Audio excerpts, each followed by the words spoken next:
মহান পরোপকার আল্লাহ সুবহানাহু ওয়া তাআলার দরবারে হৃদয়ের সবটুকু আবেগ, উচ্ছ্বাস, অনুভূতি, ভালোবাসা, প্রশংসা নিশ্চিত করে দিন। মন প্রাণ উজাড় করে দিয়ে কালিমাতুশ শুকর আদায় করে করি আলহামদুলিল্লাহ। সালাতুস সালাম সাইয়্যিদুল মুরসালিন খাতামান নবিয়্যিন রাহমাতুল লিল আলামিন মুহাম্মাদুর রাসূলুল্লাহ সকলে বলি সাল্লাল্লাহু আলাইহি ওয়াসাল্লাম। সম্মানিত ভাইগণ, সে মহান রব্বুল ইজ্জত ওয়াল জালালের দরবারে শুকরিয়া আদায় করতেই হয়। আল্লাহ সুবহানাহু ওয়া তাআলা আমাদেরকে শারীরিকভাবে সুস্থ রেখে মসজিদে আসার মতো চিন্তা শক্তি দান করলেন। আল্লাহ সুবহানাহু ওয়া তাআলাকে সিজদাবনত হওয়ার উপলব্ধি দান করলেন। এমন অজস্র অগণিত মানুষ গত শুক্রবার এই ভূপৃষ্ঠে বিচরণশীল ছিল, কিন্তু আজকে বারজাকি জগতের অন্তর্ভুক্ত হয়ে গিয়েছে। অনেক মানুষ ছিল। গত শুক্রবার জুমার দিন একটি ছোট্ট আমার সাথে ঘটা অভিজ্ঞতা না বলে আলোচনা যেতে পারছি না। একসাথে 2006 সালে খতমে তারাবির সালাত আদায় করেছি। আমার একেবারেই সহকর্মী বলা যায়, স্নেহধন্য ছোট ভাই হাফেজ কোরআন গত জুমা পর্যন্ত পৃথিবীতে ছিলেন। গত জুমার শুক্রবার জুমার সালাত শেষ করে বাড়ির রংপুরে তিনি বিয়ে করেছেন নীলফামারী জিল্লায়। জুমার সালাত শেষ করে বাড়ির থেকে রওনা দিয়ে শ্বশুর বাড়ি গিয়েছেন। সেখান থেকে তার শ্যালককে মোটরসাইকেলের পিছনে নিয়ে আবার রওনা দিয়েছেন। রাস্তায় প্রতিমধ্যে হঠাৎ করে অ্যাক্সিডেন্টলি রাস্তায় যখন পড়ে গিয়েছেন, পিছন থেকে ট্রাক চাপা দিয়ে সেখানেই তাৎক্ষণিক দুনিয়ার জীবন শেষ।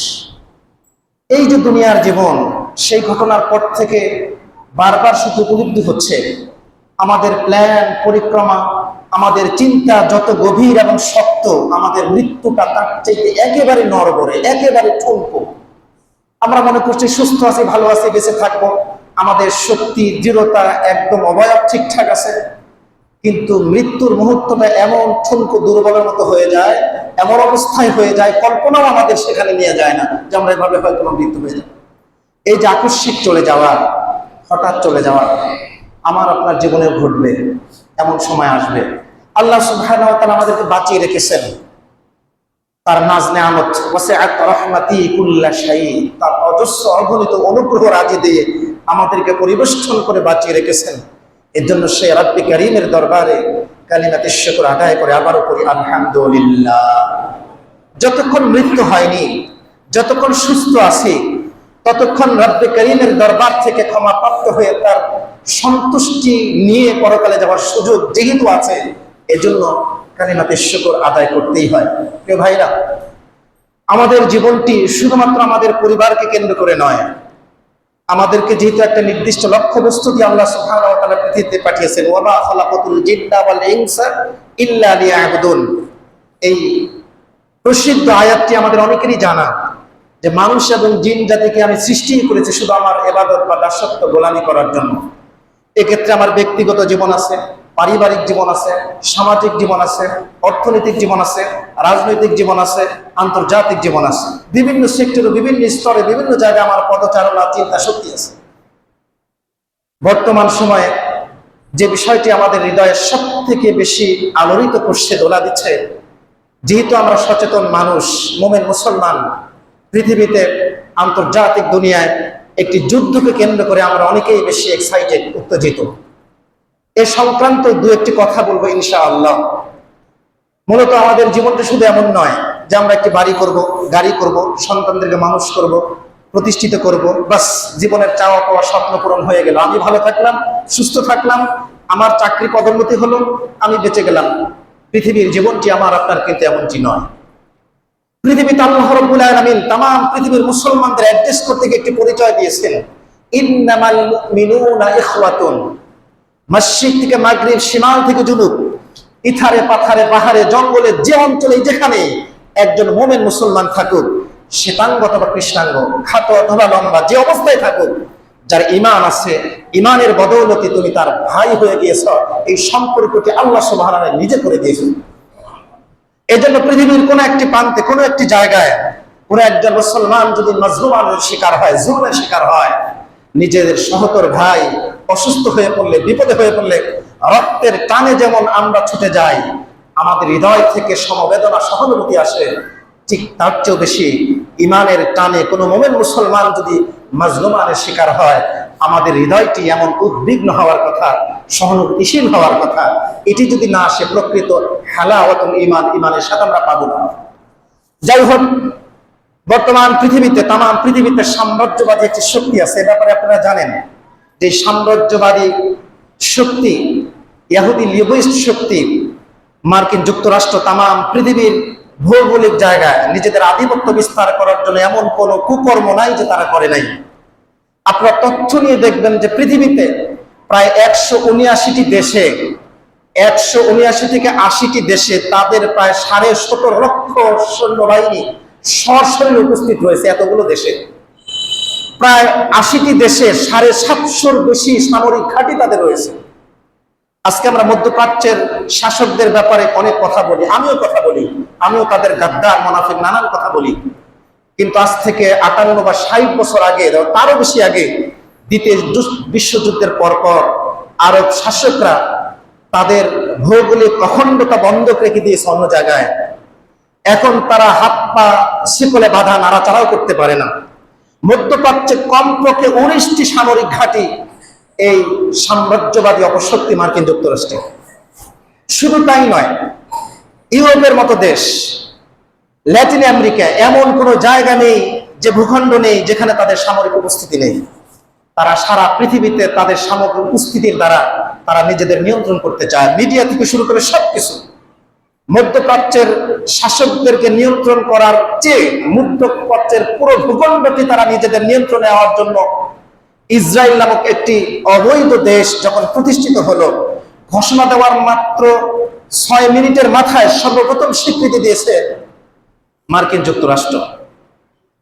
এই যে ইসরায়েল নামক দেশটি প্রতিষ্ঠিত হলো, অশান্তির আগুন জ্বলল গোটা মিডল ইস্ট মধ্যপ্রাচ্য।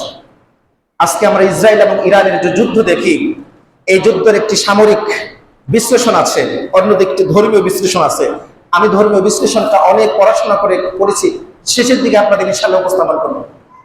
মূলত আমরা একটি ইতিহাস থেকে কথা বলতে চাই যে ইতিহাসের বড় শিক্ষা হলো ইতিহাস থেকে কেউ শিক্ষা নেয় না। আজকের মার্কিন যুক্তরাষ্ট্র দ্বিতীয় বিশ্বযুদ্ধের পরে পৃথিবীতে মরলীপনা আবির্ভূত হয়েছে, কিন্তু 100 বছর আগে ব্রিটিশ সাম্রাজ্য ছিল, সেটা আমরা ইতিহাসে পড়েছি। ব্রিটিশদেরকে বলা হতো ব্রিটিশ সূর্য কখনো অস্তমিত হয় না। আজ থেকে 200 বছর আগে ফ্রান্স পৃথিবীতে শ্রেষ্ঠত্ব অর্জন করেছিল। নেপোলিয়ন বলেছিল, সে অমর নিজেকে ঘোষণা করেছিল। সারা পৃথিবীতে সাংস্কৃতিক আগ্রাসন থেকে শুরু করে সামরিক আগ্রাসন ফ্রান্সের ছিল। আফ্রিকার বিভিন্ন জায়গায় তাদের কলম নিধন করে রেখেছিল। আজ থেকে 400 বছর আগে স্পেন, ম্যানিলা থেকে শুরু করে ল্যাটিন আমেরিকার মেক্সিকো পর্যন্ত তাম দুনিয়ায় তাদের রাজত্ব করেছিল। স্পেনের রাজারা নিজেদেরকে অজেয় মনে করেছিল, কিন্তু আজকের স্পেন, আজকের ফ্রান্স, আজকের ব্রিটেন নিজ দেশ নিয়ে ব্যতিব্যস্ত। তাদের সেই সাম্রাজ্য প্রতিপত্ত তছনছ হয়ে গিয়েছে, ভেঙে টুকরো টুকরো হয়ে গিয়েছে। ইতিহাসের চরম বাস্তব শিক্ষা হচ্ছে আমেরিকা বা মার্কিন যুক্তরাষ্ট্র অতিরিক্ত জুলুম এবং জালিমের কারণেও এটাও এক সময় ইতিহাসের পূর্বের শিক্ষায় গ্রহণ করতে বাধ্য। এটি বাস্তবতা। কোরআনের যে আয়াত সূরা ইব্রাহিম থেকে আপনাদের সামনে তেলাওয়াত করেছি, সেই আয়াতের মূল যে সারাংশ এটি। কোরআনে আল্লাহ বলেছেন, ওয়ালা তাহসাবান্নাল্লাহা গাফিলান আম্মা ইয়ামালুজ জালিমুন।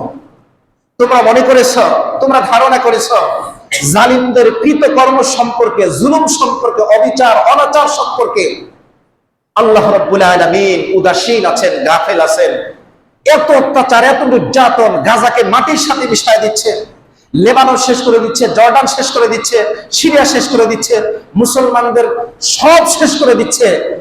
এরপরেও আল্লাহ সুবহানাহু ওয়া তাআলা তাদেরকে পাকড়াও করে না। এই ধারণা যদি তোমরা করে রাখো, শুনে রাখো, ওয়ালা তাহসাবান্নাল্লাহা গাফিলান, তোমরা ধারণা করো না যে আল্লাহ তাআলা উদাসীন জালিমদের কৃতকর্ম সম্পর্কে। কিন্তু কিভাবে? ইন্নামা ইউআখিরুহুম লিয়াউমিন তাশখাসু ফীহিল আবসার। আল্লাহ সুবহানাহু ওয়া তাআলা তাদের সেই দিন সম্পর্কে অবকাশ দিচ্ছেন, সুযোগ দিচ্ছেন, সময় দিচ্ছেন, যেদিন তাদের চোখ স্থির হয়ে যাবে, তাদের সমস্ত ক্ষমতা চূর্ণ বিচূর্ণ হয়ে যাবে, মাকড়সার জালের চেয়েও ছিন্ন বিচ্ছিন্ন হয়ে যাবে। ইতিহাসে আমালেকা গোত্র থেকে শুরু করে বড় বড় সম্প্রদায় ছিল, আল্লাহর সাথে খোদাদ্রোহিতা করেছে, তসনস করে দিয়েছে। আল্লাহ সুবহানাহু ওয়া তাআলা সেই ইতিহাসগুলো পরবর্তী সময়ে বর্ণনা করে জানায় দিচ্ছেন উম্মাহকে। হতাশ হওয়ার কারণ নেই। এই পৃথিবীতে মুমিন মুসলমানদের সব থেকে বড় অস্ত্র ছিল, গত কয়েক জুমার আগে বলেছিলাম, ঈমান এবং তাকওয়া। আজকে দেখুন, 1967 সালে ইসরায়েল যখন আরবদের সঙ্গে যুদ্ধ করে, 6 দিনের যুদ্ধে আরবদেরকে নাস্তানাবুদ করে দিয়েছে। বলা যেতে পারে আরবদেরকে 67 যুদ্ধে পঙ্গু করে দিয়েছে মাত্র 6 দিন। প্রথম দিন মিশরকে শেষ করেছে, এরপরে জর্ডান, এরপরে সিরিয়া। মিশরের কাছ থেকে গাজা নিয়েছে, সিনাই উপত্যকা নিয়েছে, জর্ডানের কাছ থেকে পশ্চিম তীর নিয়েছে, সিরিয়ার কাছ থেকে গোলান মালভূমি নিয়েছে। তারপর থেকে আরবরা এই যে পঙ্গু হয়েছে, মাথা তুলে আর দাঁড়াতে পারে না 6 দিন। ঠিক এবারের যুদ্ধেও ইসরায়েল মনে করেছিল তার প্রতাপশালী সামরিক বাহিনী, বিশেষ করে বিমান বাহিনী দিয়ে 3টি টার্গেট, একটি ইরানের প্রতিভা নষ্ট করে দেবে, ক্ষমতা নষ্ট করে দেবে, এবং একেবারে সারপ্রাইজ অ্যাটাক করবে, হঠাৎ আক্রমণ করে শেষ করে দেবে। কিন্তু ইতিহাস বারবার একই ঘটনার পুনরাবৃত্তি হয় না। হয়তোবা ইরান এবারের সামরিক যুদ্ধে একসময় পরাজিতও হতে পারে, বাস্তবতা তাই। কিন্তু অন্তত পক্ষে 58 বছর পূর্বের সেই অপমানজনক প্রতিশোধটা সে ঘুরে দাঁড়িয়ে বলেছে, এবার আর 6 দিনে নয়, এবার আর 3 দেশ মিলে অপমানিত পরাজয় হয়েছে এমনটি নয়। মরবো ঠিকই, কিন্তু মরার আগে বুক চেতে মরবো, সহজেই তোমাদেরকে ছেড়ে দেব। অন্তত পক্ষে অনেকেই বলতে পারেন ইরানের আকীদা নিয়ে কিছু সমস্যা আছে, কিন্তু যারা আক্রমণ করেছে ইসরায়েল থেকে শুরু করে অন্যান্য ইসলাম দ্রোহী সমস্ত শক্তি আকীদা বুঝে না, তারা অন্তত মানহাজ বুঝে না, আকীদার প্রশ্ন তাদের সামনে আসে না। তারা টার্গেট করেছে ইসলাম এবং মুসলিম উম্মাহকে। মুসলিম উম্মাহ যেখানে তাদের কণ্ঠস্বর উঁচু করেছে ইসলাম এবং মুসলমানদের অধিকার রক্ষার্থে, তাদেরকেই টার্গেট করেছে, তাদেরকে ভূপৃষ্ঠ থেকে শেষ করে দেওয়ার টার্গেট তারা নিয়েছে। এখন পর্যন্ত যে অবস্থা, এখন পর্যন্ত যে পরিস্থিতি, আল্লাহ সুবহানাহু ওয়া তাআলার কাছে সাহায্য চাই, এবং সেই সাথে সমস্ত ইয়াহুদ এবং নাসারাদের শক্তিকে আল্লাহ রাব্বুল আলামিন তছনছ করে দিক পূর্বের জাতির মতো, এই চাওয়া আল্লাহর কাছে। পক্ষান্তরে আপনাদের সামনে ধর্মীয় যে দিক আমি কথা বলতে চেয়েছিলাম, গত কয়েকদিন থেকে একটি বিষয় খুব লক্ষ্য করেছি। ইসরায়েলের বিমান বাহিনী বারবার অ্যাটাক করেছে, আক্রমণ করেছে ইরানের একটি গুরুত্বপূর্ণ শহর, যে শহরটির নাম হচ্ছে ইস্পাহান।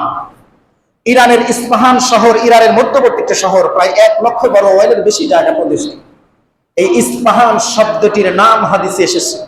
ইস্পাহান সহ ইরানের চতুর্পাশের একটি জায়গা, পূর্বকালে যে জায়গার নাম ছিল খোরাসান, ইরানের একটি প্রান্ত, আফগানিস্তানের একটি প্রান্ত, তুর্কমেনিস্তানের একটি প্রান্ত, এই 3 দেশের মধ্য জায়গার একটি জায়গা, সেই জায়গার নাম হচ্ছে খোরাসান। সুনান তিরমিজিতে হাদিসে রাসূল কারীম সাল্লাল্লাহু আলাইহি ওয়াসাল্লাম বলেছেন, পৃথিবীতে শেষ যুগে, শেষ সময়, আখিরুজ জামানে মুমিন মুসলমানদের ঈমান পরীক্ষার জন্য বড় ফিতনা আসবে। রাসূল বলেছেন, মা বাইনা আদম ইসলাম থেকে শুরু করে কিয়ামত পর্যন্ত দাজ্জালের চেয়ে বড় ফিতনা তোমাদেরকে আর কখনো আসবে না। এই দাজ্জাল আবির্ভূত হওয়া, একত্রিত হওয়ার যে কেন্দ্র এবং জায়গা, সেটি হচ্ছে খোরাসান। সুনানে তিরমিজির হাদিস। মুসনাদ আহমদের অন্য বিশুদ্ধ হাদিস এই খোরাসানের একদম নির্দিষ্ট করে আইডেন্টিফাই করে রাসূল বলেছেন, খোরাসানের একটি নগর, একটি শহর, যেখানে 70,000 ইহুদি দাজ্জালের অনুসারী অনুগামী হবে, সেই জায়গার নাম হচ্ছে ইস্পাহান। আরবিতে প হয় না, ইসবাহান বা উচ্চারণ করা হয়। এই শহরটি, নগরটির অস্তিত্ব এখনো আছে। সেই শহরটিকে কেন্দ্র করে মুহুর্মুহু আক্রমণ হচ্ছে ইসরায়েল থেকে। তাদের সামরিক মিলিটারি স্টেশন, যেটি পারমাণবিক স্থাপনা আছে, কিন্তু আমরা হাদিস থেকে ভিন্ন ব্যাখ্যায় যেতে পারি। ইস্পাহান শহরে আক্রমণ করার মাধ্যমে, ইস্পাহান এমন একটি শহর, সেখানকার ইহুদিয়া একটি গ্রাম, একটি জায়গা, সেই গ্রামের আধুনিক নতুন নামকরণ আছে। সেই জায়গায় সিনাগগ আছে, ইহুদিদের প্রার্থনার জায়গা আছে। কমপক্ষে 30,000 ইহুদি এখন ইস্পাহানে বসবাস করে। ইরানে অনেক ইহুদি আছে। এই যে জায়গা বসবাস করে, এই জায়গাটার টার্গেট কোন এককালে, কোন এক যুগে, কোন এক সময়, আমরা যাকে দাজ্জাল বলি, ইহুদিরা তাকে বলা হয় মাসিহ। মাসিহ মানে হচ্ছে আশীর্বাদ পুষ্ট, আশীর্বাদ প্রাপ্ত। এই ইহুদি, ইসরায়েলবাদী ইহুদিদের ধর্মে বিশ্বাস হচ্ছে পৃথিবীতে তাদের কাছে মাসিহ আসবে, আমরা যাকে বলি দাজ্জাল।